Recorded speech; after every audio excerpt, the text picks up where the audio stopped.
আজ আমি যে গল্পটি শোনাতে যাচ্ছি সেটা আমি শুনেছিলাম আমার দাদুর কাছ থেকে। দাদু ছিলেন পূর্ববঙ্গের অধুনা বাংলাদেশের লোক। দাদুর বেড়ে ওঠা ফরিদপুরে। এখন হয়তো যুগের নিয়মে সবকিছুই পরিবর্তন ঘটে গেছে, কিন্তু যখন কার কথা বলছি তখনও গ্রামে আলো আসেনি। সন্ধ্যে 7টার মধ্যে গ্রামের লোকেরা যে যার বাড়িতে ঢুকে যেত, আর তার কিছুক্ষণের মধ্যেই খেয়ে দিয়ে শুয়ে পড়ত। রাত 9টায় দাদুদের গ্রাম ছিল একেবারে নির্ঝুম পুরী। ঝিঝি পোকার তারস্বর চিৎকার ছাড়া আর কোনো আওয়াজ পাওয়া যেত না। দাদুর বয়স তখন সদ্য 12 পেরিয়েছে। তখন থেকে দাদাকে দেখেছি খুব ডাকা বুকুর ধাঁচের। কোনো কিছুতেই ভয় পাওয়া তার ধাতে ছিল না। অন্যরা যখন ভূত প্রেতাত্মার নাম শুনে ভয়ে শিহরিত উঠত, তখন দাদু ছিলেন একজন উজ্জ্বল ব্যতিক্রম। ওই 12 বছর বয়সে শ্মশানে যাওয়া, মরা পোড়ানো দেখা তার কাছে ছিল জল ভাতের ব্যাপার। আমার বড় দাদু মানে দাদুর বাবা অনেক মেয়েরও বকেও ছেলেকে শোধরাতে পারেননি। একসময় তিনিও হাল ছেড়ে দেন। আমার দাদুর মা দাদুর জন্মানোর 1 বছরের মধ্যেই মারা যান। দাদুর আপন দিদি দাদুকে বড় করেছেন। দিদির যখন বিয়ে হয়ে যায় তখন দাদুর বয়স তখন 8 থেকে 10 মাস। দিদি চলে যাওয়ার পর দাদুকে শাসন করার মতো বাড়িতে কেউই রইল না। পাল্লা দিয়ে দাদুর দস্যিপনা বাড়তে থাকল। শ্মশানে, পোড়া বাড়ি, কবরখানা এসব ছিল তার খেলার জায়গা। দাদুর বাবা এসব দেখে শুনে বললেন, একদিন এসব জায়গায় ভূতের হাতেই তোর শিক্ষা হবে। দাদু দুষ্টুমির হাসি হাসতেন আর মনে মনে বলতেন, ভূত বলে কিছুই হয় না। এবার আসল ঘটনায় আসি। দাদুর বয়স তখন 12 পেরিয়েছে। তখন বাংলাদেশে ভরা বর্ষাকাল। খাল, বিল, পুকুর, দিঘি সবকিছু জলে পরিপূর্ণ। পদ্মাতে বান ডেকেছে। দাদুর বন্ধুরা সবাই মিলে ঠিক করে পদ্মার বান দেখতে যাবে। দাদু আরো বলেন, ফেরার পথে জোড়াবিলে এর পুকুরে মাছ ধরা হবে। জোড়াবিল নাম শুনেই সব বন্ধুরা থ মেরে যায়। জোড়াবিলের নামে দাদুদের গ্রামে কিছু কাহিনী প্রচলিত ছিল। কেউ বলতো ওখানে অশরীরদের বাস, কেউ বলতো ওখানে গেলে কেউ ফেরত আসে না। যদিও দাদুদের গ্রামে এমন কেউ ছিল না যারা কোনোদিন জোড়াবিলে গিয়ে আসল ঘটনা চাক্ষুষ করে এসেছে। বড় দাদু বলতেন ওখানে নাকি অনেক যুগ আগে কালু ডাকাতের আস্তানা ছিল। যারাই ওখানে যেত তাদের সবকিছু লুটপাট করে তাকে জোড়াবিলের খালে ডুবিয়ে মারত। একদিন এক বৃদ্ধা তার পঙ্গু স্বামীকে নিয়ে ওখান দিয়ে ফিরছিল। বৃদ্ধার সামনেই কালু ডাকাত তার স্বামীকে জোড়াবিলের খালে ডুবিয়ে মারে। বৃদ্ধা তখন অভিশাপ দেন, তোরও একদিন এভাবে অপঘাতে মৃত্যু হবে, মরো তোর আত্মা শান্তি পাবে না। কিছুদিন পরে নাকি ওই কালু ডাকাত জলে ডুবে মারা যায়। অনেকে বলে অনুশোচনায় আত্মহত্যা করেছে, আবার কেউ বলে বুড়ির অভিশাপে অক্ষরে অক্ষরে ফলে গিয়েছে। আসলে কি হয়েছিল সে কথা কেউ জানে না। যাই হোক, দাদুর প্রস্তাবে দাদুর কোনো বন্ধু রাজি হয়নি, যা এরকম অবধারিত ছিল।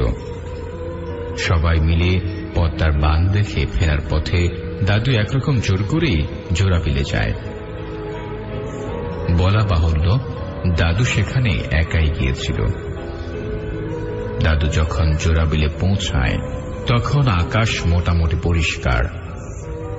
রোদ না থাকলেও আলোর আভা রয়েছে। আজ মনে হয় আর বৃষ্টি নামবে না। জোড়াবিলের খাল লাগোয়া একটা পোড়া বাড়ি আছে। এটা নাকি 500 বছরের পুরনো, যদিও তাতে বাড়ির আর কিছু অবশিষ্ট নেই। দেওয়াল ভেঙে পড়েছে, পলেস্তরা খসে পড়েছে, জায়গায় জায়গায় বড় অসুস্থ গাছ দেওয়ালে বেয়ে উঠেছে।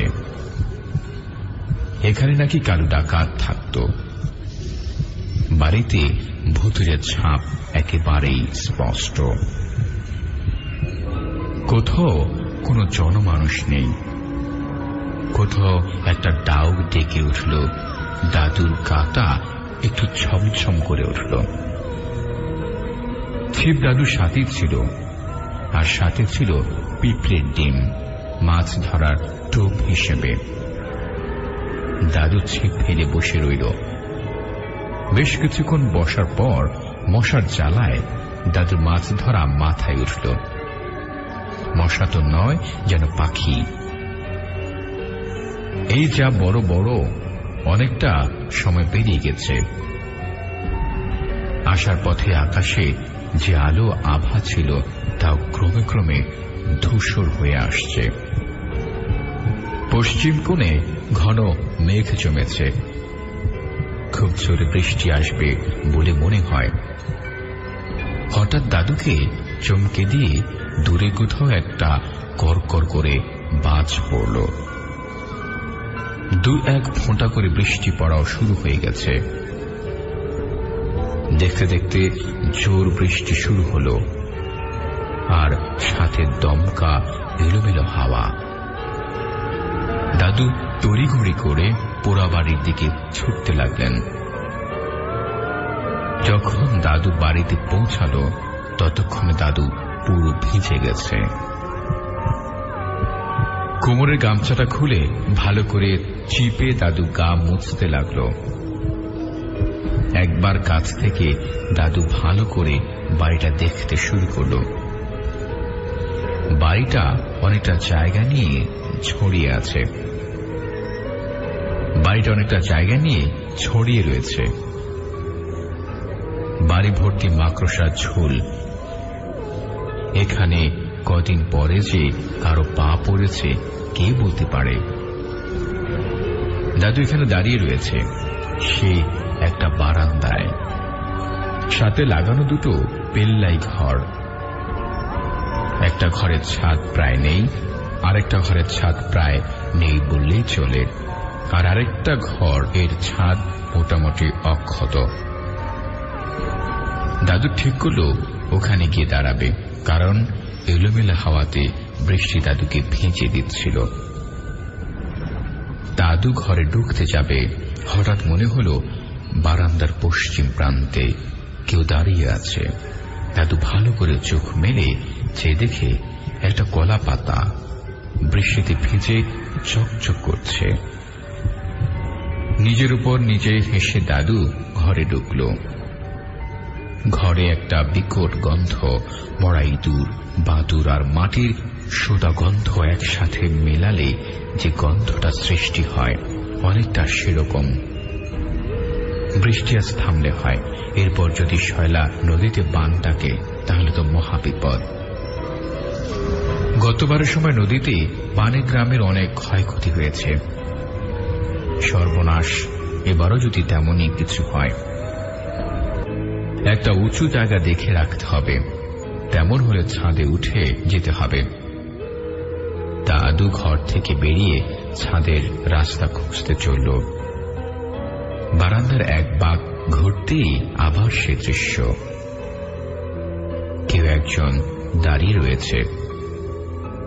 দাদু ভালো করে চোখ কচলে দেখল এবার সত্যি সত্যি কেউ দাঁড়িয়ে আছে। দেখে মনে হলো একজন বুড়ি গোছের মহিলা, পরনে সাদা শাড়ি। ইনি কে? উনি বোধ হয় বৃষ্টিতে আটকে পড়েছে। দাদু কাছে যেতে উনি একা ঘরে ঢুকে গেলেন। দাদুও পেছনে পেছনে ঘরে ঢুকে যান, কিন্তু ঘর খালি, কেউ কোথায় নেই। হঠাৎ করে পেছনে ফিরে দাদু দেখলেন মহিলা দাদুর ঠিক পেছনে দাঁড়িয়ে, চোখটা অগ্নিকুণ্ডের মতো জ্বলজ্বল করছে, পা তার মাটিতে নেই। দাদুর বুঝতে ভুল হল না, আজ সাক্ষাৎ মৃত্যুর সামনে দাঁড়িয়ে আছেন। সে অশরীরটা রাগে ফুঁসতে শুরু করল। দাদু কিছু বোঝার আগেই একটা আওয়াজ ভেসে এলো, অট্টহাসির আওয়াজ, পুরুষ কণ্ঠে, সাথে তার কথাও শোনা গেল। আজ অনেক যুগ পরে মানুষের খুনে নিজের কলিজা ঠান্ডা করব, আর সাথে হাড়মির করা অট্টহাসি। হঠাৎ করে দাদুর সামনে থাকা অশরীরটা দাদুকে শূন্য ছুড়ে দিল। দাদু জ্ঞান হারালেন। শুধু এতটুকু শুনলেন, এক নারী কণ্ঠে বলছে, আমি থাকতে তা তুই কোনোদিনই পারবি না। দাদু যখন জ্ঞান ফেরে, দাদু তখন বিছানায় নিজ ঘরে। সামনে বাবা, বন্ধুরা সবাই ভিড় করছে। কয়েক রাত দাদুর খুব জ্বর লেগেছিল। দাদু যখন সুস্থ হল, তখন বন্ধুদের মুখ থেকে শুনল তারা সবাই এসে পড়াতে দাদু জোড়াবিলে যাওয়ার কথা বলে। সবাই পাড়া থেকে দাদুকে খুঁজতে বের হয়। সবাই যখন জোড়াবিলের সামনে এসে দাঁড়ায়, তখন সন্ধ্যা নামে, বৃষ্টিও ধরে এসেছে। হঠাৎ কিছু একটা পড়ার আওয়াজ, সবাই পেছনে ফিরে দেখে দাদুর জ্ঞান শূন্য শরীর পড়ে রয়েছে। রাতে দাদুর জ্বর চরমে উঠে যায়। জ্বরের ঘোরে দাদুর মুখ থেকে বিকট বিকট আওয়াজ বের হয়। কখনো দাদু বলছে, কাউকে ছাড়ব না, সবাইকে শেষ করে দেব। আবার কখনো বা বলছে, আমি সবাইকে বাঁচাবো, তুই কারোর কোনো ক্ষতি করতে পারবি না। কালক্রমে দাদু সুস্থ হয়ে ওঠে। ঘটনার অনেকদিন পর একদিন দাদু বাড়িতে দাওয়াতে বসে আছে। সন্ধ্যা তখন সবে নেমেছে। হঠাৎ দাদু পাশ ফিরে দেখেন সেদিনকার সেই মহিলা আজ আর তার চোখ ঝলছে না। চোখে মুখে প্রাপ্তির হাসি, বড় মায়াবী তার মুখখানি। কিছুক্ষণের মধ্যেই তিনি আবার অদৃশ্য হয়ে যান।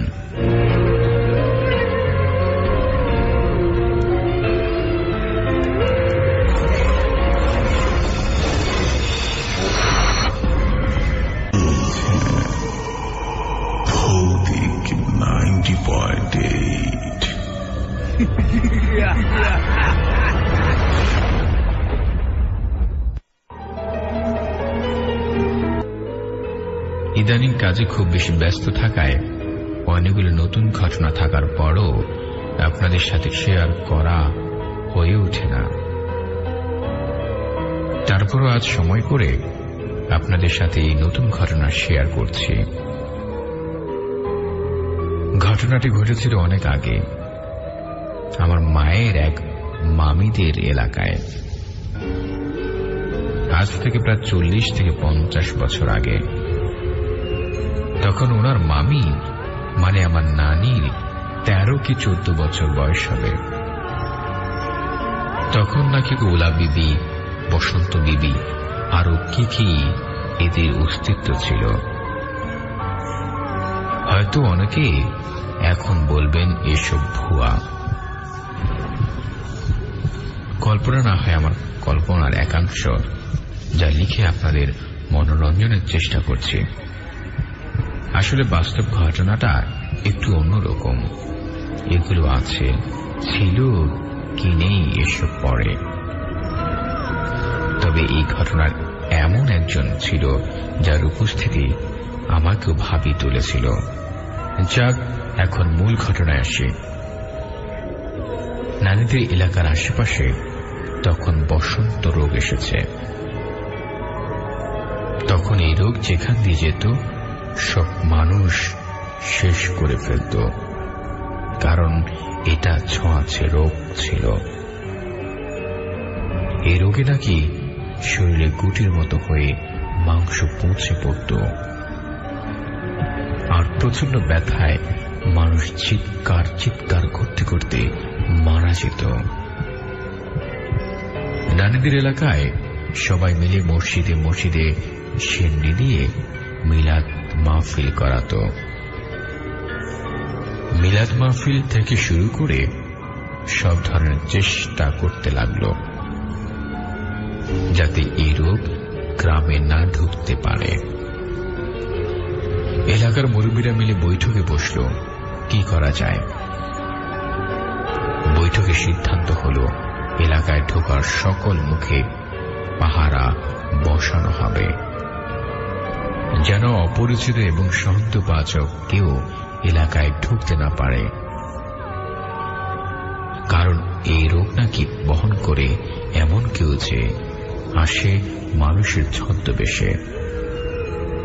একদিন দুপুরের দিকে নদীর পাড়ের প্রহরী খবর নিয়ে আসলো এক মহিলা আসছে গ্রামে।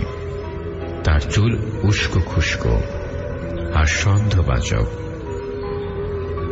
তখন সবাই যা বুঝার বুঝে গেল। বুদ্ধিমান কয়েকজন নিয়ে মুরব্বীরা গেল নদীর ঘাটে, যদি কোনোভাবে বাঁচা যায়, আর সবাইকে বাড়ি পাঠিয়ে দেওয়া হল। নদীর পাড়ে গিয়ে সবাই দেখে একজন অপরিষ্কার মহিলা, যার উস্কো খুস্কো চুল, তার সারা শরীর চুলকাচ্ছে আর গ্রামের দিকে আসছে। নদীর পাড়ে এসে মহিলা থামল। ওপার থেকে নৌকা নেই। তখন সে পাড়ের মানুষদের উদ্দেশ্যে বলল, আমাকে একটু ওই পারে নাও। তখন তার জন্য একটা নৌকা রওনা হল। গরমকালে নদীও ততটা চওড়া না। নৌকা ওই পারে যাওয়ার আগেই চোখের পলকে ওই মহিলা এপার চলে আসলো। তখন গ্রামের মুরব্বীরা ওনাকে খালা বলে ডাকল এবং সব ধরনের সেবা যত্ন করতে লাগল। তখন ওই মহিলা ওনাদেরকে বলল কয়েকদিন এই গ্রামে থাকতে চায়। মুরব্বীরা তখন ওনাকে আশেপাশের গ্রামের কথা বলল। তখন ওই মহিলা ওনাদেরকে আশ্বস্ত করল।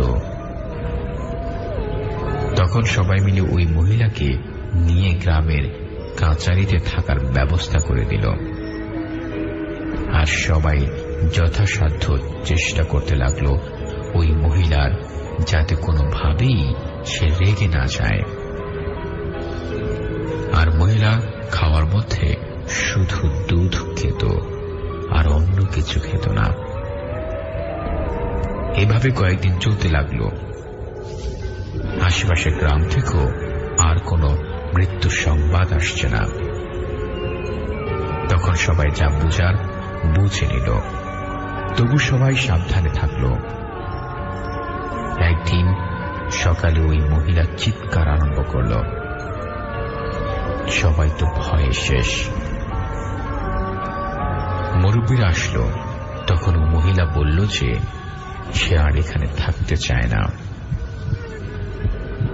মুরব্বীরা বলল, কেন খালা, এখানে কি আপনার কোনো কষ্ট হচ্ছে? তখন মহিলা বলল, না, আমাদের এক জায়গায় এতদিন থাকার নিয়ম নেই। তখন তার যাওয়ার ব্যবস্থা করা হয়। সবাই আবার তাকে বিদায় দেওয়ার জন্য নদীর পাড়ে আসলো। তখন মহিলা গ্রামের সবার দিকে অগ্নি দৃষ্টি দিয়ে তাকিয়ে বলল, খালা ডেকে বেঁচে গেলি। এই বলে নিমেষেই মহিলা নদী পার হয়ে অন্য গ্রামের দিকে চলে গেল। সবাই যেন হাঁপ ছেড়ে বাঁচল।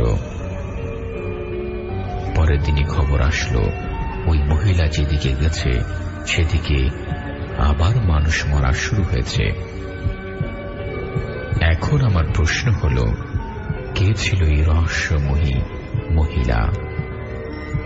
ঘটনাটা কতটা সত্য সেটা জানি না। ভাইয়ারা, এই ছিল আমার ঘটনা। ভালো থাকবেন।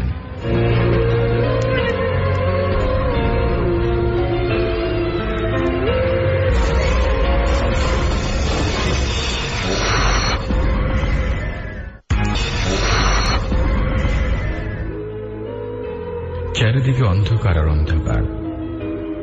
এরই মধ্য দিয়ে ছুটে চলছে রাতের ট্রেন।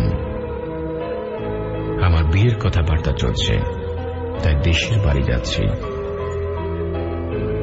কমলাপুর থেকে ট্রেনে উঠেছি। আমার কামরা কয়েকজন ছিল, তাদের সাথে গল্প করে ভালোই সময় কাটল। সবাই একে একে নেমে যাওয়ায় আমি একা হয়ে গেলাম এবং একরাশ অন্ধকার আমায় গ্রাস করে নিল। আমি নামবো একদম শেষ স্টেশনে, তাই ভাবলাম একটু ঘুম দিয়ে নেই। স্টেশনে পৌঁছাতে প্রায় শেষ রাত হবে। ঘুমিয়ে গেছি। হঠাৎ একটা ঝাঁকুনি দিয়ে ট্রেন থেমে গেল। কিছু বুঝে ওঠার আগেই একটা মেয়ে দেখলাম ট্রেনে উঠে আসলো এবং ট্রেনটি আবার চলতে আরম্ভ করল। আবছা দেখার কারণটা চারিদিকে অন্ধকার ছিল। যাই হোক, আমি ভয় পেয়ে গিয়েছিলাম, না জানি আবার ট্রেনে ডাকাতটা পড়েছে নাকি। ইদানিং এদিকে নাকি খুব ডাকাতি হচ্ছে। যাক, ট্রেন আবার চালু হওয়ায় হাঁপ ছেড়ে বাঁচলাম। এত সব ভাবতে ভাবতে আমার পাশের মেয়েটার দিকে তাকানোর সুযোগ পাইনি। সুযোগ থাকলেও কিছুই করার নেই, চারিদিকে যে অন্ধকার। যাক, আমি লজ্জায় গুটিয়ে গেলাম। লজ্জা পাওয়ার কারণও ছিল, একটি মেয়ে আর আমি শুধু একটা কামরায়, তাও অন্ধকারের মধ্যে। যাই হোক, নিজেকে সহজ করার জন্য পকেট থেকে মোবাইলটা বের করলাম এবং উদ্দেশ্যহীনভাবে টিপাটিপি আরম্ভ করলাম। অভাগা যেখানে যায়, নদীর পানিও শুকিয়ে যায়। কোনো জানান না দেওয়া ছাড়াই মোবাইলটা বন্ধ হয়ে গেল। ভাবলাম চার্জ শেষ, কিন্তু বাসা থেকে তো ফুল চার্জ দিয়ে বের হয়েছি। যাই হোক, মোবাইলটা আবার পকেটে রেখে দিলাম। কামরায় আবার অন্ধকার নেমে এলো। মেয়েটাই প্রথম নীরবতা ভাঙল। বলে উঠল, আমি শ্রুতি। আমি বলতে গেলাম, আমি হাসান। আশ্চর্য হয়ে লক্ষ্য করলাম আমার কণ্ঠে অনেকটা কালো ব্যাঙের মতো হয়ে গেছে। বুঝলাম ভয়ে এমনটা হয়েছে। নিজেকে সহজ করার জন্য হাসলাম। মেয়েটির কণ্ঠ অনেক মিষ্টি। মেয়েটি আমার অবস্থা বুঝল কিনা জানি না, তবে সে তার ব্যাগ থেকে একটা মোমবাতি বের করে জ্বালালো। আমি আশ্চর্য হয়ে লক্ষ্য করলাম প্রচন্ড বাতাস থাকা সত্ত্বেও মোমবাতিটা দিব্যি জ্বলছে। যাই হোক, এবার মেয়েটার চেহারার দিকে তাকালাম। অতটা ফর্সা না, গোল মুখ, চিকন নাক, আর বর্ণনা দিতে পারছি না। এক কথায় বলবো, মায়াবী একটা চেহারা, দেখলেই ভালো লাগে। আস্তে আস্তে কথায় কথায় পরিস্থিতি সহজ হয়ে এলো। আমি আমার সম্বন্ধে বললাম, সেও তার সম্বন্ধে বলল। একটা জিনিস দেখলাম, ওর শরীর থেকে কেমন যেন অদ্ভুত এক সুগন্ধি বের হচ্ছে। সুগন্ধিটা কেমন যেন নেশা ধরানো। ওকে নিয়ে ভাবতে ভাবতে কখন যে ঘুমিয়ে পড়েছি বলতেই পারছি না। ঘুম ভাঙল শেষ রাতের দিকে। জেগে দেখি কামরা খালি। শ্রুতির জায়গায় পড়ে আছে তার জ্বালানো মোমবাতির শেষ অংশ। ট্রেনও স্টেশনে পৌঁছে গেছে। ওর নাম্বারটা তো নেওয়া হয়নি। ইস, ওর বাড়ির ঠিকানাটাও যদি নিতে পারতাম। টিকিট চেকারকে জিজ্ঞেস করলাম, এই কামরায় যে মেয়েটা আমার সাথে ছিল সে কোথায়? ও বলল, এখানে তো কেউই ছিল না। রাতে কয়েকবার আমি চেক করেছি, দেখেছি আপনি একা একা কথা বলছেন। আমি ভাবলাম আপনি বুঝি ফোনে কথা বলছেন। আমি তো থ মেরে গেলাম। আমার ফোন তো সেই স্মৃতির ওঠার পর থেকে বন্ধ হয়ে গেছে। পকেট থেকে মোবাইল বের করে অন করলাম, এখনো অর্ধেক চার্জ। ভেবে পেলাম না এসব কি হলো আমার সাথে। আমি কি তবে এসব স্বপ্নে দেখেছি? স্বপ্ন যদি হয় তবে ওর জ্বালানো মোমবাতির শেষ অংশ বিশেষ এখনো আমার হাতে। এটা কিভাবে সম্ভব?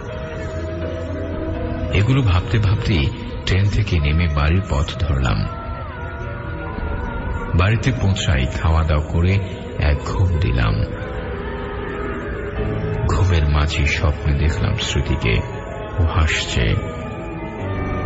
আর ওর মায়া ভরা মুখ আমায় যেন অপার্থিব এক আনন্দে ভরিয়ে দিচ্ছে। ঘুম থেকে উঠে সারাদিন ওর কথা ভাবলাম। আমি কি ওর প্রেমে পড়েছি? প্রশ্নটা বারবার মাথায় ঘুরপাক খেতে লাগলো।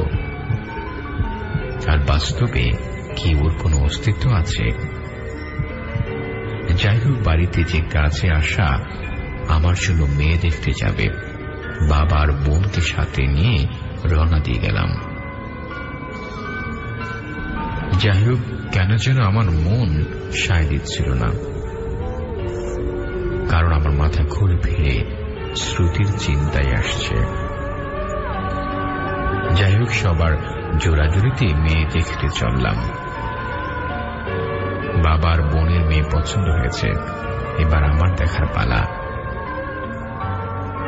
মেয়ের দিকে তাকিয়ে আমার চোখ কপালে ওঠার অবস্থা। এ যে শ্রুতি! আমার সারা শরীর এক আনন্দ বন্যা হয়ে গেল। কিন্তু মেয়েটি যে নির্বিকার ভাবে বসে আছে, যেন আমাকে আগে কখনই দেখিনি। যাক, বোনকে বলে কয়ে মেয়েটির সাথে একা কথা বলার ব্যবস্থা করলাম। ওর নাম বলল স্মৃতি। ওকে বললাম, আমাকে আগে কখনো দেখেছেন কিনা আপনি? সে মাথা নেড়ে বলল, না, কখনোই দেখিনি। আমি কথাটা একটু ঘুরিয়ে ওকে জিজ্ঞেস করলাম, আমি বোধ হয় আপনাকে ট্রেনে দেখেছি। ও বলল, আমি তো কখনই ট্রেনে উঠিনি। আরো কিছু ওকে বলতে গিয়েও থেমে গেলাম, কারণ আবার যদি অন্য কিছু মনে পড়ে। আমি আর কিছুই বললাম না। আমি যদি কল্পনাই করব, তাহলে আগে ওকে দেখলে হতো। আমি তো আজকের আগে কখনো দেখিনি। তাহলে ট্রেনে কে আসলো আমার সাথে? আমার কল্পনা শক্তি কি এতই প্রবল যে কল্পনার চোখ দিয়ে দেখে ফেলেছি, নাকি এটা অলৌকিক? কোনো উত্তর আমার জানা নেই। তারপর স্মৃতির সাথে আমার বিয়ে হয়ে গেল। এখন অনেক রাত, জানালা দিয়ে বাতাস, হু হু বাতাস বইছে। স্মৃতি ঘুমিয়ে আছে, যেন আমার কল্পনার শ্রুতির আরেকটা কপি। এটা অলৌকিক নয় কি? আমি একটা দীর্ঘশ্বাস ফেলে ঘুমাতে চাই। আমার কল্পনার শ্রুতিরূপী বাস্তব স্মৃতির পাশে। অনেকদিন ধরে ভাবছিলাম ঘটনাটা লিখে পাঠাবো। অবশেষে আজ লিখে পাঠালাম। ভালো লাগলে পড়ে শোনাবেন। আপনারা ভালো থাকবেন।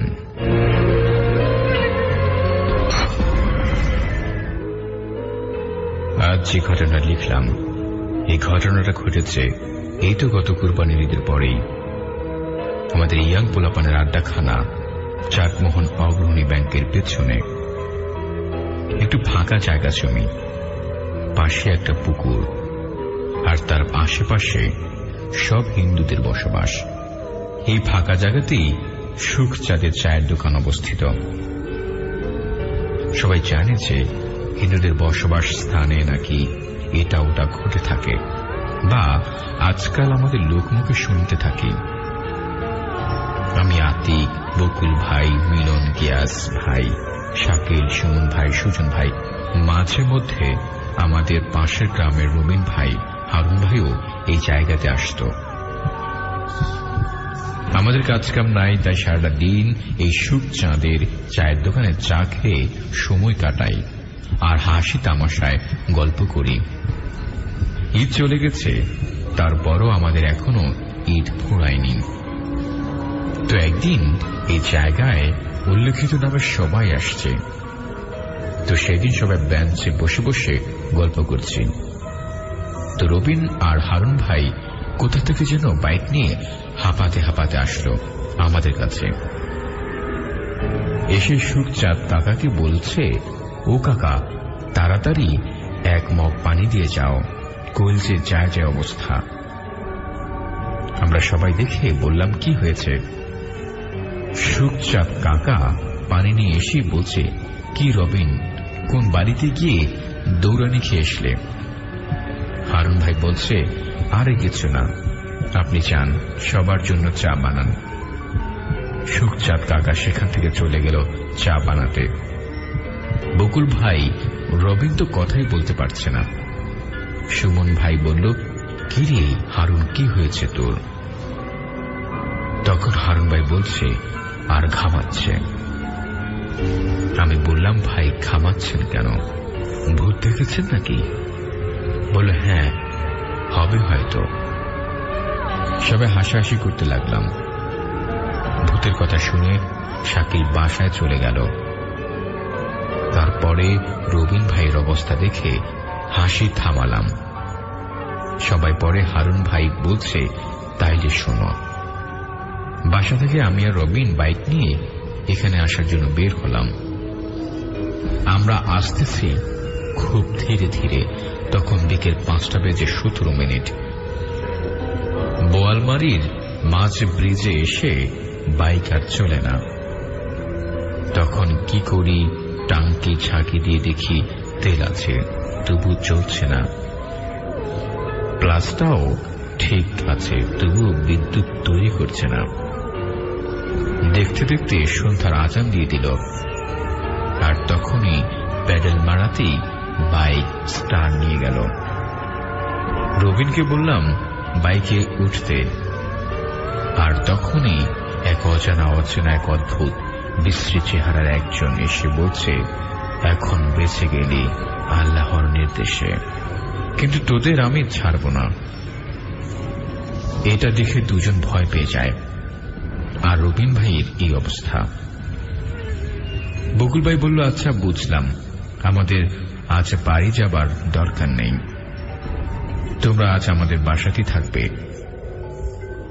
এই বলে উঠতেই গিয়াস ভাই বলে ফেলল, কিরে বকুল, তোদের বাসায় না রাত্রে কে যেন ঢিল ছুঁড়ে মারে?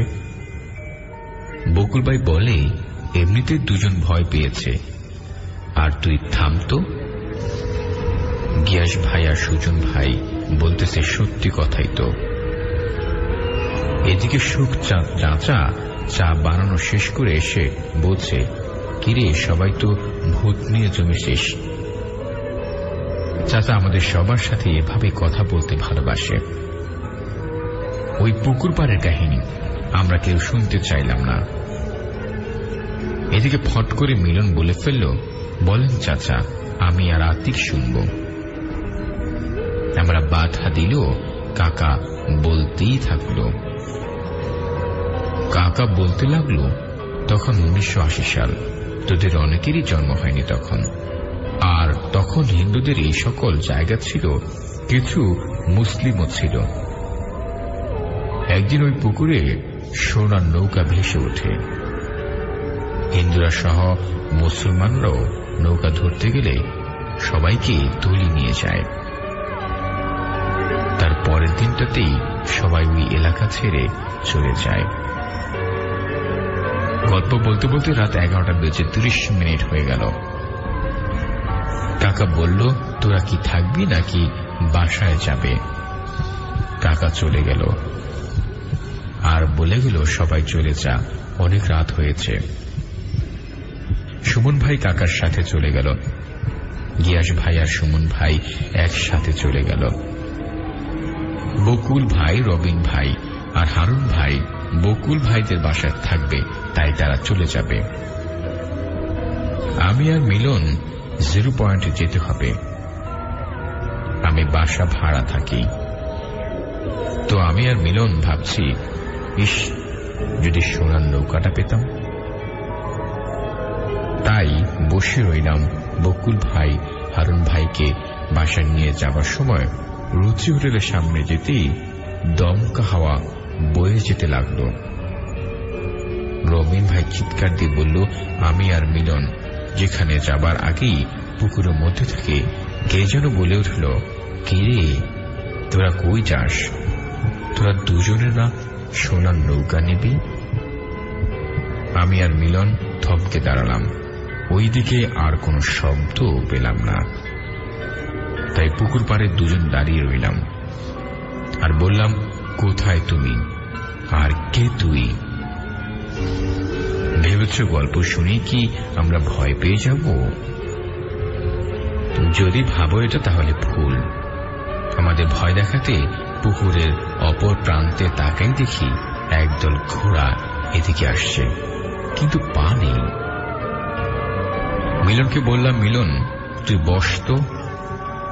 আমি আর মিলন বসে পড়লাম আর বললাম, ওকে দেখি ভয় দেখানোর জন্য আর কি করতে পারে। দেখি আকাশ থেকে বৃষ্টি পড়ছে, পানিতে চারিদিকে খুব ঝড় হইতেছে, কিন্তু আমাদের গা ভিজছে না। পরে দেখি এক ড্রাগন এসে আমাদের আগুন দিয়ে পুড়িয়ে দেবার চেষ্টা করছে, কিন্তু সে কিছুতেই পারছে না। পুকুরের মধ্যে তাকিয়ে দেখি সে কাকার গল্পের সোনার নৌকা। মিলন ধরতে যেতে চাইলে আমি বাধা দিলাম। মিলন আমায় ধাক্কা দিলে মিলনকে আমি ঝাপটে ধরি। মিলন আমার বাধা আর বেরোতে পারল না। পুকুর থেকে আমাদের উদ্দেশ্যে কে যেন বলে উঠল, কিরে প্রেম কুমার, ওকে বাধা দিলি কেন? ওকে আসতে দে, তোরে আমি সুন্দরী রমণী দিব। ওই যে পুকুর পাড়ের ঘাটে স্নান করছে, যা কি দেখে আয়। আমি আর মিলন বললাম, চল তো দেখি। পাশের পুকুরে যেতে এক গলি দিয়ে যেতে হয়, সেখানে বাগান আর হিন্দুরা পূজা করে। সেই গলি দিয়ে যেতেই দুই পাশের ইট যেন আমাদের আটকে দিল। এবার একটু ভয় পেয়ে সামনে তাকালাম, দেখি অসংখ্য রমণী স্নান করছে।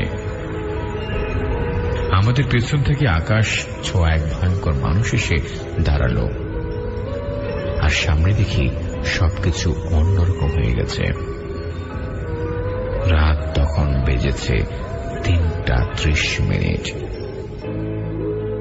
দুজনেই এবার সত্যি ভয় পেয়ে গেলাম। মিলনের হাতে ম্যাচের কাঠি ছিল, সেটা জ্বালাতেই সব থেমে গেল। পরে সূর্যাদের চায়ের দোকানে আসতেই আলো নিভে গেল।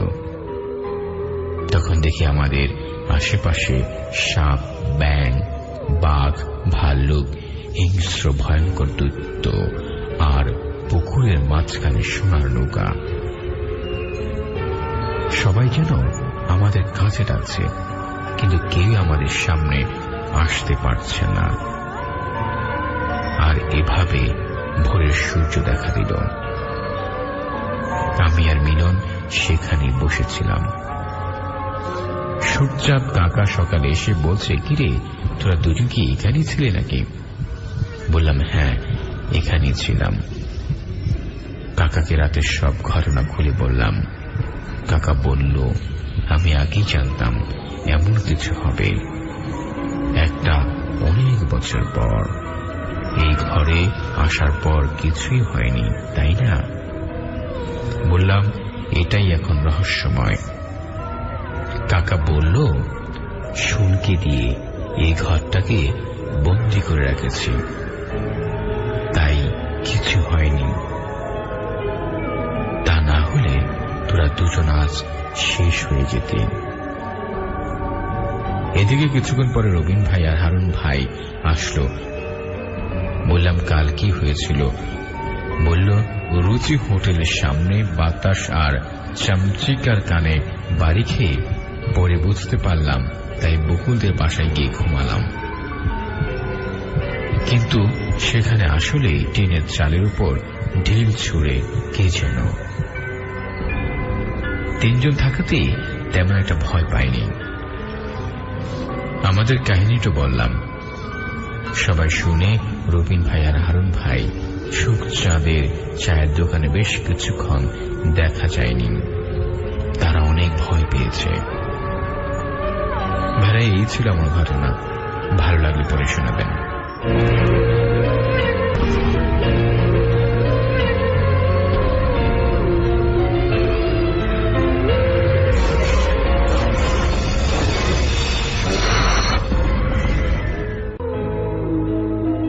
আসসালামু আলাইকুম, আমি জয়নুল আবেদিন প্রিন্স বরগুনা থেকে বলছি।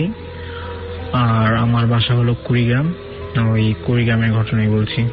আমি বরগুনায় লেখাপড়া করি জন্য এখানে আসি। তাহলে আমার ঘটনাটা হলো আমার চাচাকে নিয়ে, নিজের চাচা। তো উনি ওনার 11 থেকে 12 বছর বয়স যখন, তখনকার ঘটনা। উনি একটু আর কি দুষ্ট প্রকৃতি ছিলেন এবং উনি মাদ্রাসা পড়তেন। তো একদিন মাদ্রাসা যাওয়ার পথে একটা বট গাছ পড়ে। ওই বট গাছের নিচে একদিন উনি প্রসাব করতে বসেন। তো প্রসাব করার পর উনি মাদ্রাসা যান। যাওয়ার পর মাদ্রাসায় যাওয়ার পর ফ্রেন্ডদের সাথে গল্প এবং ক্লাস করার পর এক ফাঁকে উনি অসুস্থ হয়ে পড়েন, মাথা ঘুরে পড়ে যান। তো ওনাকে ওনার টিচাররা আমাদের বাসায় দিয়ে যান।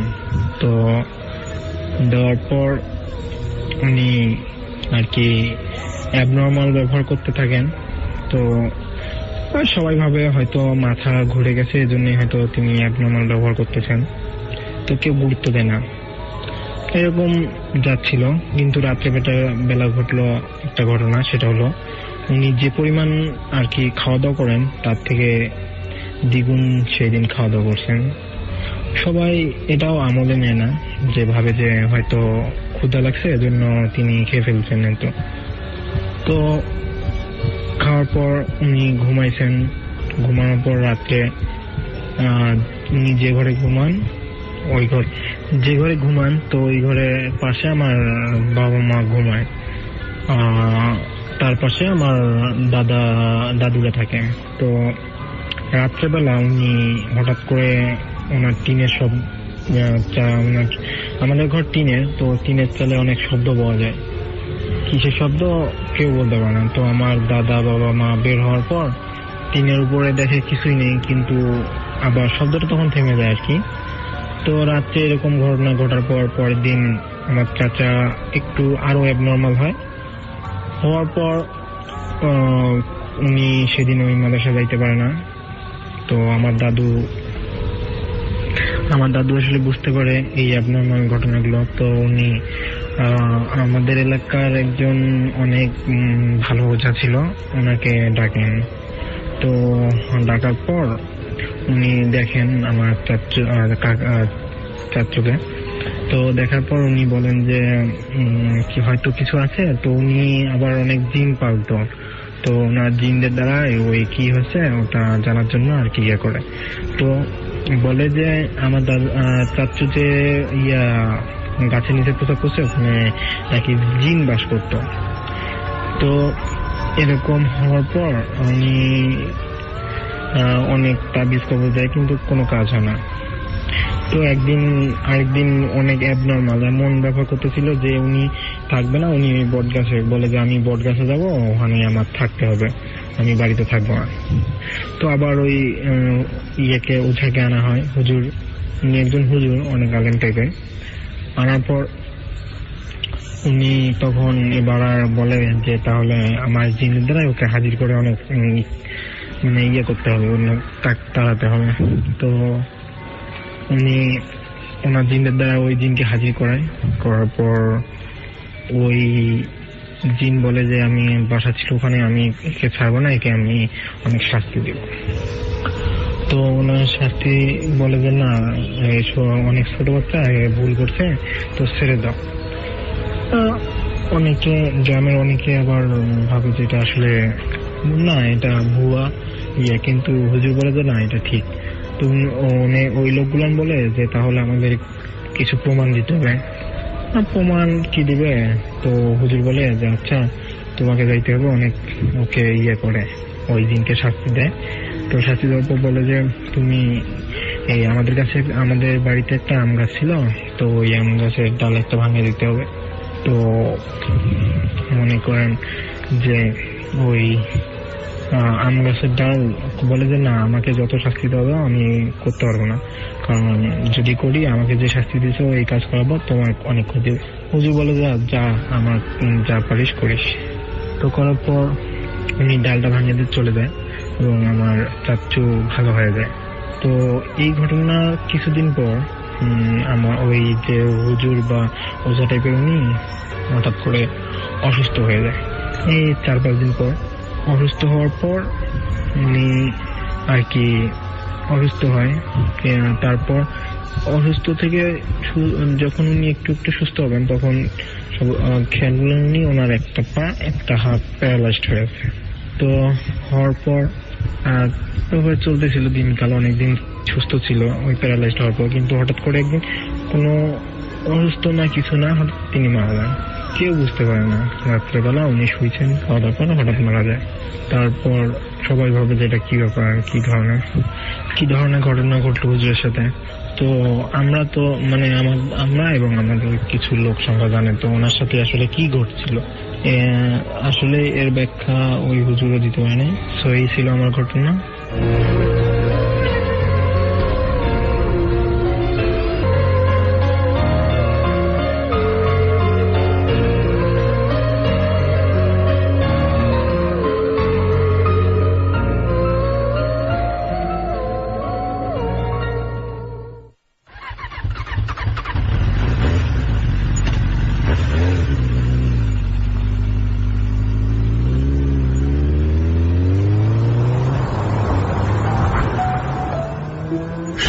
বাতাস কেটে এগিয়ে চলছে হিরো স্নেক। 4 স্ট্রোক ইঞ্জিন বলে বেশ সুবিধা মতো লং রুটে ড্রাইভ করা যাচ্ছে।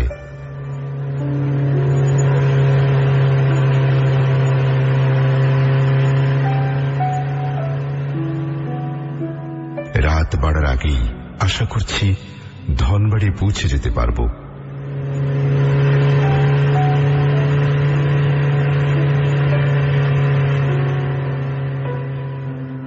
মোটামুটি মাঝরাতে পৌঁছে নাদিয়া রনিকে চমকে দেবার ইচ্ছা আমার। আরকির চিপা আড্ডাতে তাদের আমন্ত্রণ আসলেই ছিল আন্তরিক। আরকির চিপা হচ্ছে আমাদের বুয়েট লাইফের একটা কমন আড্ডা। আর্কিটেকচার বিল্ডিং এর পেছনে গাছে ঢাকা নির্জন জায়গাটা আড্ডা দেওয়ার জন্য ছিল আদর্শ। থিওরি অফ মেশিন আর স্ট্যাবিলিটি ক্যালকুলেশনের জটিল চ্যাপ্টারগুলো সলভ করার ফাঁকে ফাঁকে এসে সবাই জমায়েত হতাম আরকির চিপাতে।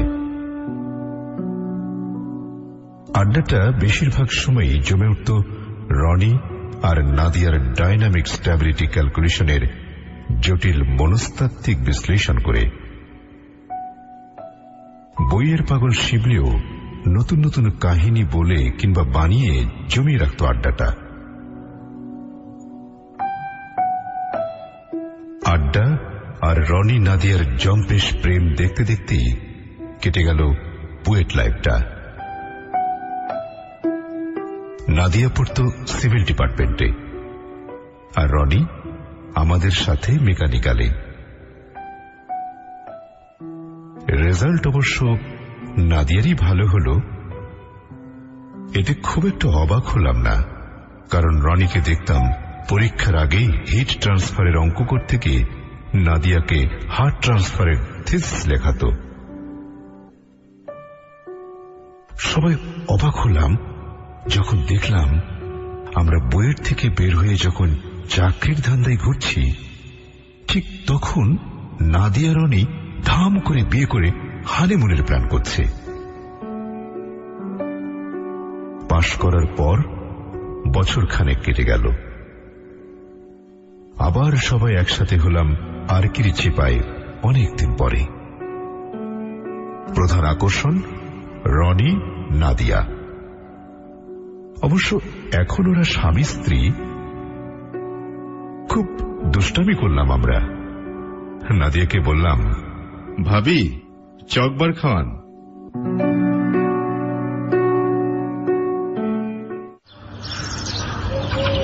চকবারের পালা শেষ হলে আবার রনিকে বলছি, দোলা ভাই ঠান্ডা খাওয়ান।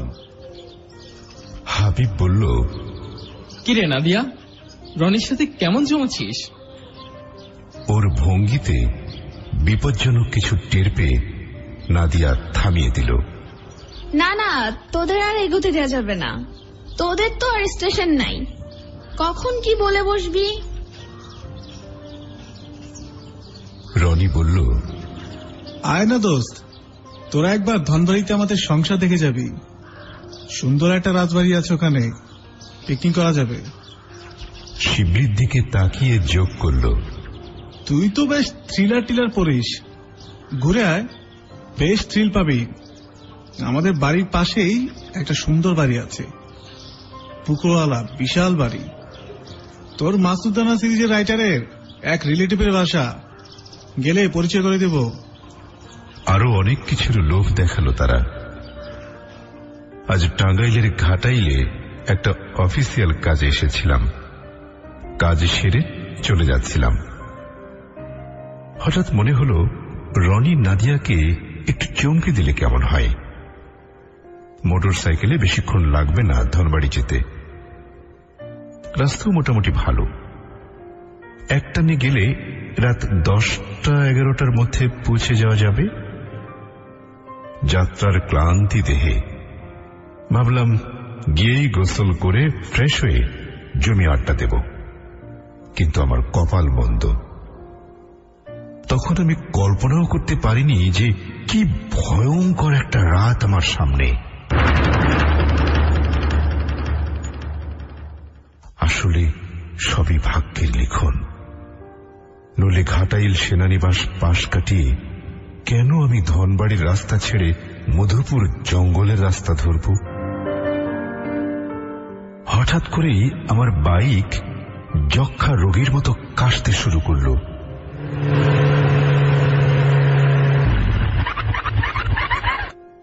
ভাবলাম স্পার্ক প্লাগ কিংবা অন্য কোথাও ময়লা জমেছে। এটা সেটা নাড়াচাড়া শুরু করলাম। কিভাবে কি হলো জানি না, হঠাৎই ইঞ্জিন সচল হয়ে গেল। হাত ছেড়ে বাঁচলাম। একটু সামনে এগোতেই একটা দোকান চোখে পড়ল। সিগারেটে ধরিয়ে জিজ্ঞেস করলাম, ধনবাড়ি কত দূর? উত্তর শুনে ভীষণ হতাশ হলাম। এটা ধনবাড়ির রোড না, ধনবাড়ি ডান দিকে। আমি বামে চলে এসেছি। ভাবলাম বনের ভেতর দিয়ে যে রাস্তা আছে সেটা পার হয়ে আবার ডানের রাস্তা ধরব।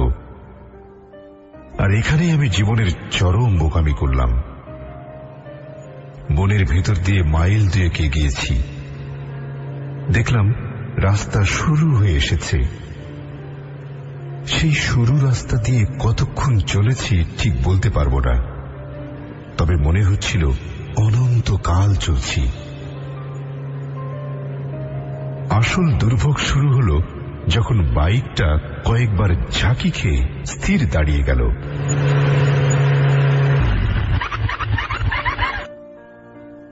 কিছুক্ষণ নাড়াচাড়া করলাম, কোনো কাজ হল না। চারিদিকে কোথাও জনমানবের সাড়া নেই, কোনো আলো দেখা যাচ্ছে না। আমি খুব একটা ভীতু নই, তবু কিসের এক অজানা অমঙ্গল আশঙ্কায় বুক কেঁপে উঠল।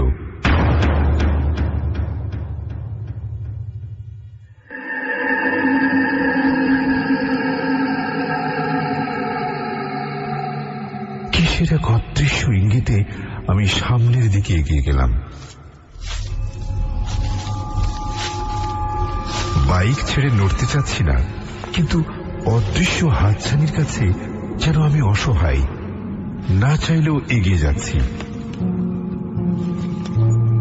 সামনে একটা টিলা, টিলাটা পাশ কাটিয়ে ওপাশে যেতেই পরম স্বস্তির নিঃশ্বাস ছাড়লাম। আমি যার প্রত্যাশা করছিলাম ঠিক সেই জিনিসটাই পেয়ে গেলাম। ঝোপঝাড়ের ফাঁক দিয়ে আলো আসছে চুইয়ে চুইয়ে। আলোর দিকে এগিয়ে গেলাম। অজানা আশঙ্কাটা আস্তে আস্তে কেটে যাচ্ছে। সামনে এগিয়ে চোখে পড়ল আলোর উৎস।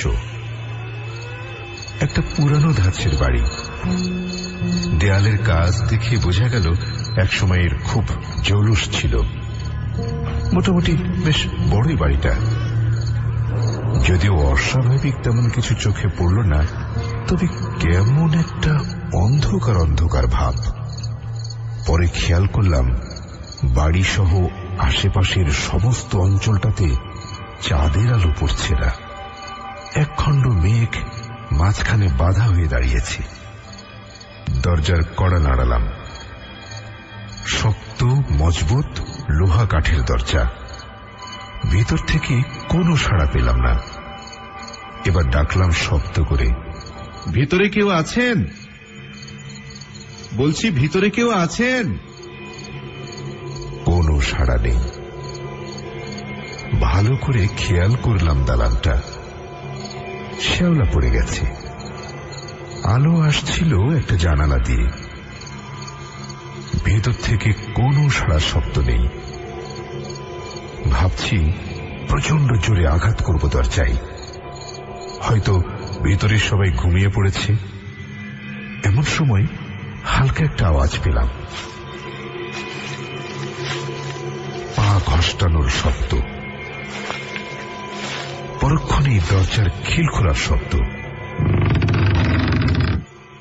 ধীরে ধীরে খুলে গেল দরজা। যাকে সামনে দেখলাম তার জন্য মোটেই প্রস্তুত ছিলাম না আমি।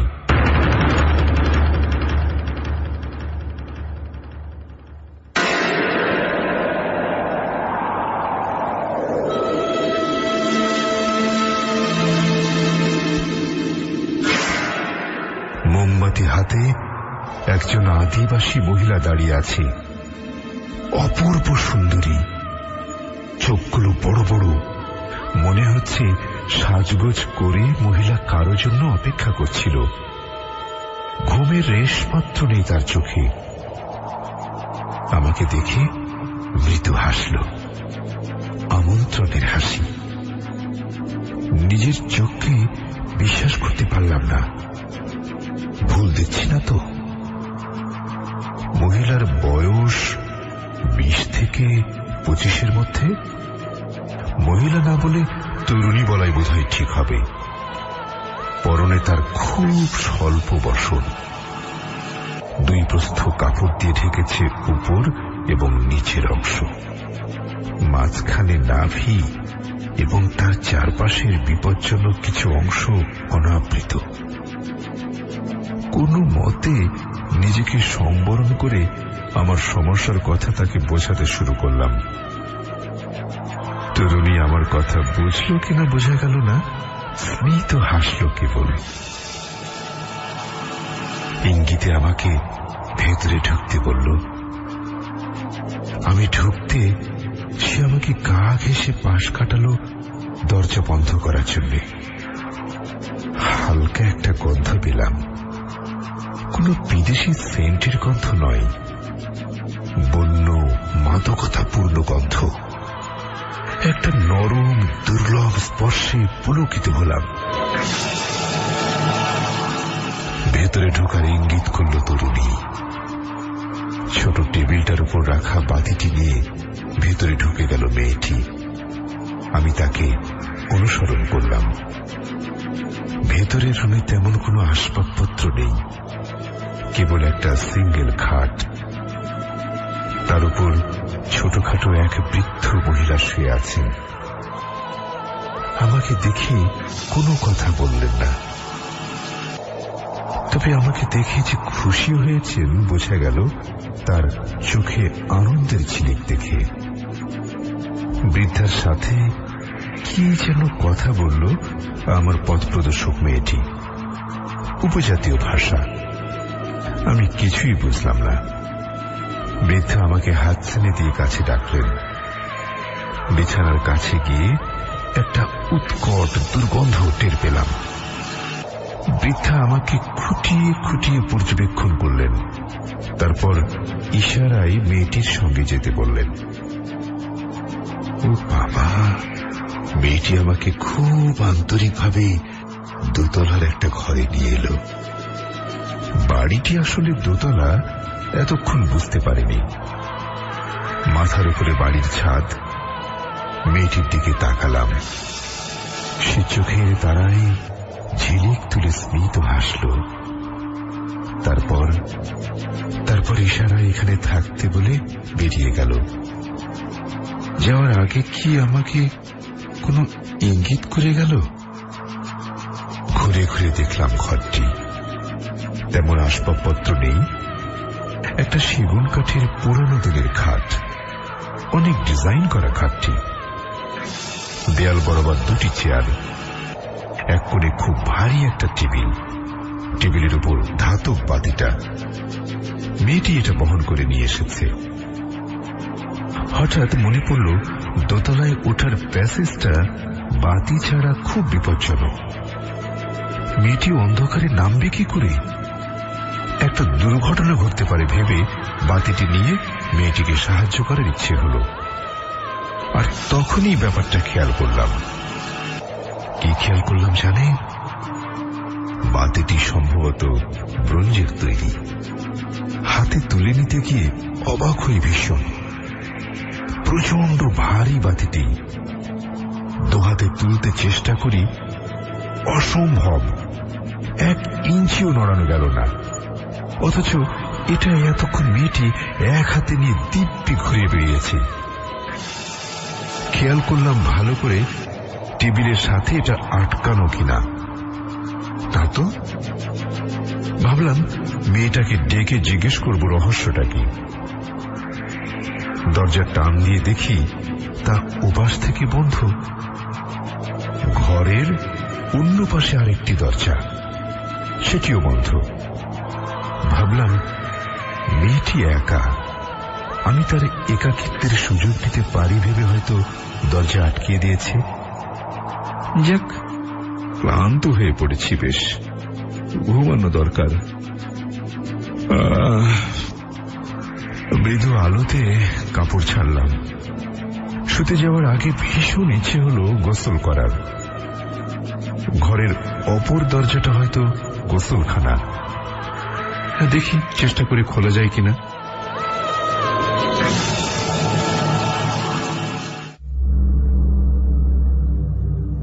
আমার কাছে অফিসের এক গোছা চাবি আছে, বাসারও কিছু চাবি আছে। সেগুলো দিয়ে চেষ্টা করলাম এবং দরজা খুলে গেল। খুব স্বস্তি পেলাম, কারণ এটা গোসলখানায়। বাতির খোঁজ করলাম, কারণ ধাতব বাতিটি নড়ানো আমার পক্ষে অসম্ভব। নিশ্চয়ই কোনো কৌশল আছে। অনেক খুঁজেও আলোর ব্যবস্থা হলো না। অগত্যা অন্ধকারে গোসলের জন্য তৈরি হলাম।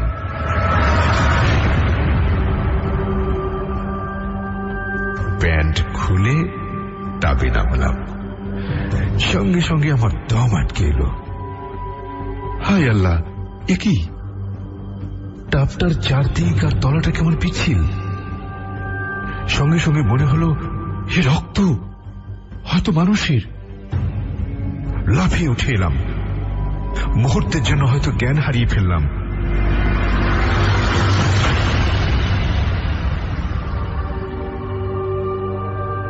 হুঁশ হলে খেয়াল করলাম আমার সারা শরীর রক্তে লাল হয়ে আছে। ব্যাপারটা ভালো করে বুঝতে হবে, যে করেই হোক আলোটা আনতে হবে। শোবার ঘরে এসে বাতিটা সরানোর কায়দা খুঁজতে লাগলাম। কিছুতেই আটকানো নেই বাতিটা। মোটামুটি একটা পানি খাওয়ার জগের মতো বড় বাতিটা। অনেক চেষ্টা করে বাতির ওজনকে পরাস্ত করলাম। টেনে টুনে নিয়ে এলাম গোসলখানায়। যা ভেবেছিলাম তাই, রক্ত আর রক্ত, মানুষেরই রক্ত। কারণ এক কোণে পড়ে আছে তারই নমুনা দুটি লাশ। দুজনে সম্ভবত উপজাতীয়, কিছুটা বিকৃত লাশ দুটি। রক্ত বের করার জন্য বিভিন্ন স্থানে ক্ষতের সৃষ্টি করা হয়েছে। আমার চিন্তা শক্তি গুলিয়ে গেছে। বিমোহর হয়ে বসে রইলাম কিছুক্ষণ। কিছুটা ধাতস্থ হলে প্রথমে তোয়ালে দিয়ে মুছে নিলাম রক্ত। শোবার ঘরে আসতেই মনে হলো এতক্ষণ যা দেখেছি সব স্বপ্ন। কিন্তু তোয়ালেতে রক্তের ছোপ, তাকে অস্বীকার করে কি করে? তার মানে এই জল জ্যান্ত সত্য, অত্যন্ত ভয়ঙ্কর সত্য। কতক্ষণ দাঁড়িয়ে থেকে নিজের মনকে সংযত করার চেষ্টা করলাম। তারপর আস্তে ধীরে কাপড় পরে নিলাম। আশেপাশে আছে মূর্তিমান আতঙ্ক। কোনো মতে আর বসে থাকা যায় না। লাশের যে অবস্থা তাতে স্পষ্ট যে শরীরের সমস্ত রক্ত নিংড়ে নেওয়া হয়েছে। এতক্ষণ স্পষ্ট হল বাড়ির বাসিন্দাদের আচরণ। মাঝরাতে একা এক রমণী কি করে একজন অচেনা সমর্থ পুরুষকে আমন্ত্রণ জানিয়ে ঘরে তোলে? বৃদ্ধার চোখ আমাকে দেখে কেন খুশির ঝিলিক খেলেছিল? হয়তো বৃদ্ধার কিংবা মেয়েটির জন্য রক্ত কোনো অপরিহার্য আহার্য। হয়তো আমিই তাদের পরবর্তী শিকার। শিউরে উঠলাম, দৌড়ে গেলাম জানালার কাছে। এতক্ষণ এটার দিকে নজরই পড়েনি আমার, কিন্তু হতাশ হলাম।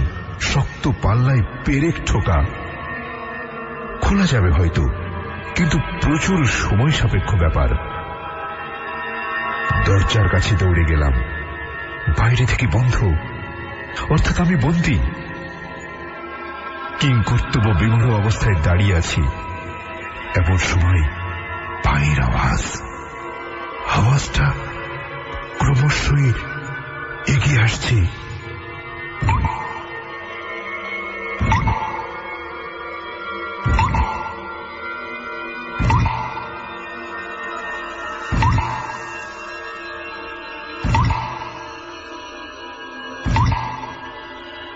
দরজার সামনে এসে থেমে গেল।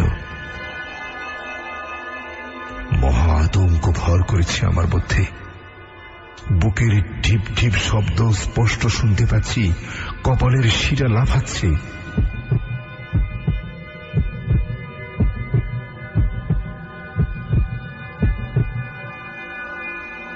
খট করে দরজাটা খুলে গেল।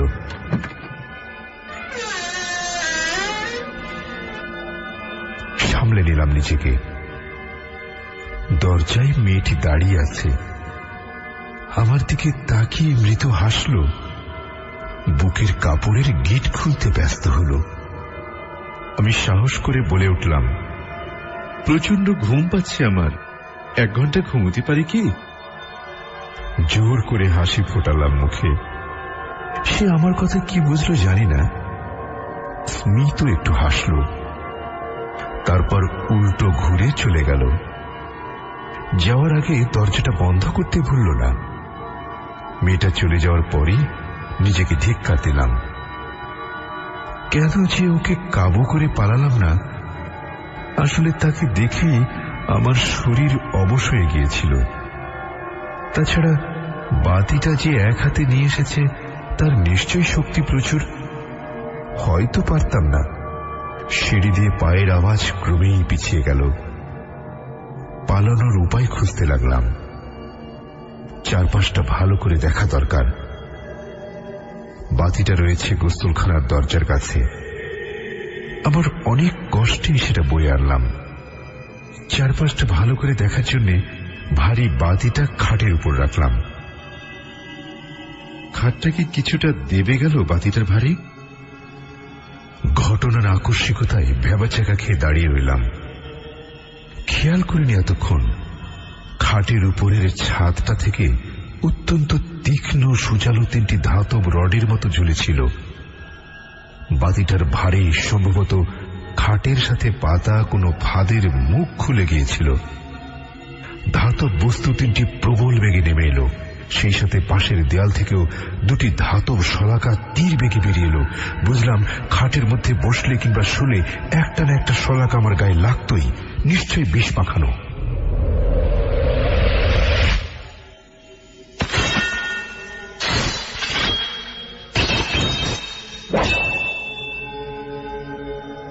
নিতান্ত কপাল ঘুরেই বেঁচে গেলাম। ঘরের মাঝখানে দাঁড়িয়ে হতাশ ভাবে এদিক সেদিক তাকাচ্ছি। এমন সময় সিঁড়িতে পায়ের আওয়াজ।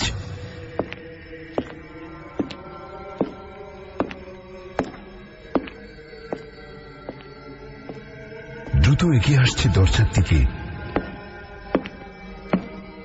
হয়তো এটা আমার উত্তেজিত স্নায়ুর জন্য শুনছি, কিন্তু পরক্ষণে দরজা খোলার শব্দ। তাড়াতাড়ি এগিয়ে এক লাথিতে বাতিটা খাট থেকে ফেলে দিলাম। ভয় পেলে চলবে না, সাহস করে বাথরুমে ঢুকে পড়লাম। দরজার সামান্য ফাঁক করে দেখতে লাগলাম কি ঘটে।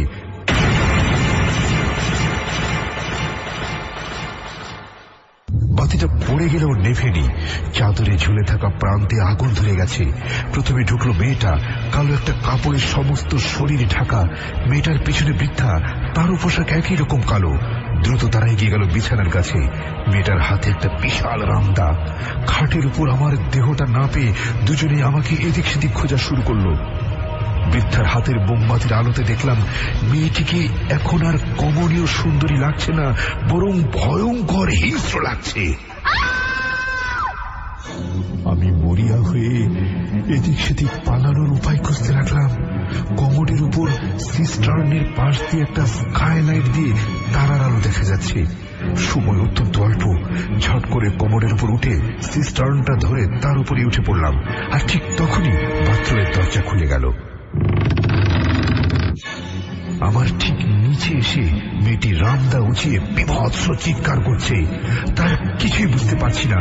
হঠাৎ মেয়েটা বাংলায় বলে উঠল, নেমে আয়, রক্তের মানুষ, রক্ত দিয়ে যা।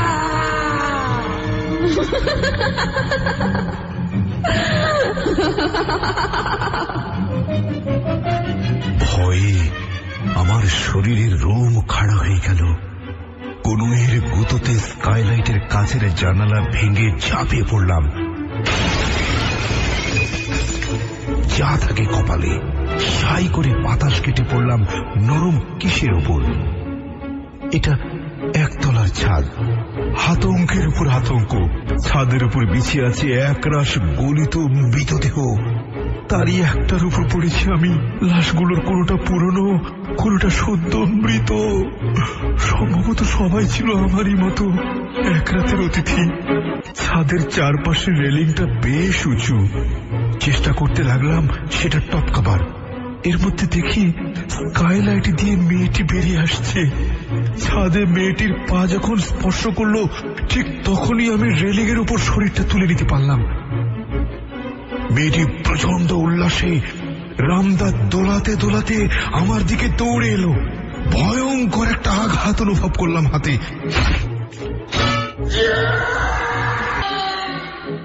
পরক্ষণে অনুভব করলাম নিচে পড়ে যাচ্ছি আমি। পড়ে উঠে দাঁড়ালাম কোনো মতে। অন্ধকারে কোন দিকে দৌড়াচ্ছি বুঝতে পারলাম না। কতক্ষণ দৌড়েছি জানি না, তবে জানি জ্ঞান হারানোর আগ পর্যন্ত থামিনি।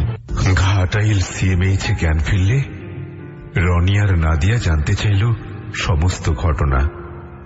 নাদিয়া আরো সুন্দর হয়েছে। অবশ্য সে আগে থেকেই সুন্দর। একবার বুয়েটে লেভেল পড়তে রানী নির্বাচিত হয়েছিল সে। আমি ওদের বললাম না ভয়ঙ্কর সে কথা, বললে এটাকে ওদের কাছে আর কি চিপা এর চাপা মনে হবে। অবশ্য পরদিন পেপারে একটা খবর পাওয়া গেল, মধুপুর জঙ্গলে অগ্নিকাণ্ড, অনেক গাছ, সেই সাথে একটা পুরানো বাড়ি পুড়ে সম্পূর্ণ ভস্মীভূত হয়েছে। অনুমান করা হচ্ছে 20-25 জন মানুষ ভস্মীভূত হয়েছে। মৃতদেহ পুড়ে কয়লা হয়ে গেছে। কেবল কিছু ধাতব তৈজসপত্র ছাড়া কিছুই শনাক্ত করার উপায় নেই। আশ্চর্য রকম ভারী কিছু জিনিস আবিষ্কৃত হয়েছে। একটি ব্রোঞ্জের বাতি পাওয়া গেছে, যার ওজন প্রায় 50 কেজি।